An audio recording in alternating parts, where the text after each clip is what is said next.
Han Johan Børkeland ville også være med, men han fikk ikke lov.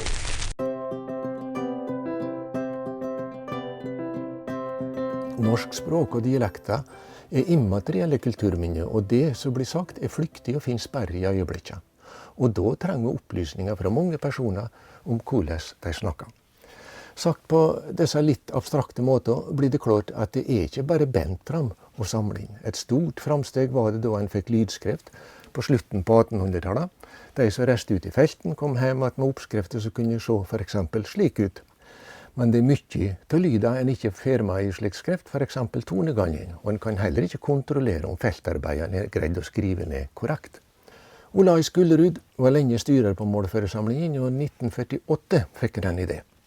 Å gjøre opptak på grammofonplater med hjelp av en enkel teknikk som var brukt før krigen, opptak på lakkplater.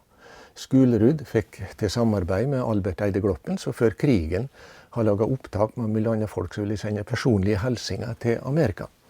Og førstemann, nemlig Ola Midtbø fra Masfjord, kom til byen, snakket inn i mikrofonen for Gloppen. Han Johan Børkeland ville også være med, men han fikk ikke lov. De hadde hatt en hjort som gikk av gårde borti båtna deres.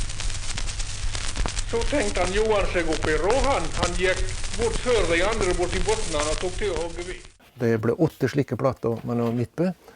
Og her hører det Masfjord-dialekten fra 1948 snakket av en mann født i 1877.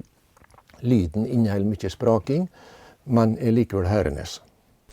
Her hører vi et menneske, og vi kan analysere nøyaktig hva som ble produsert av språklyder ved å lytte på flere ganger. Et kjempesteg fremover altså. Men platen kan dessverre ikke avspilles på en vanlig grammofon. Men i 1980 fikk vi kontakt med Gloppen, som enda levde og har utstyr intakt på et kott. Han rigget det opp og koblet til en båndspiller slik at lyden ble overført til spolebånd, som representerte beste lagringsteknologien på de tiden. Det ble ikke mer innsamling på slike grammofonplater, men i 1951 fortalte Skullerud i årsmeldingen om et nytt teknologisk framsteg. Nå var magnetofon tatt i bruk for første gang i målførinnsamling, altså båndopptakene som vi kaller den i dag.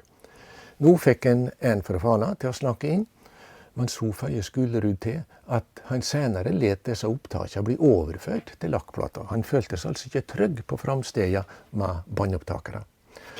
Og paradoksalt nok var det reserveløsninger med lakkplater fra 1951 som berget for ettertiden de opptakene Skullerud gjorde det året.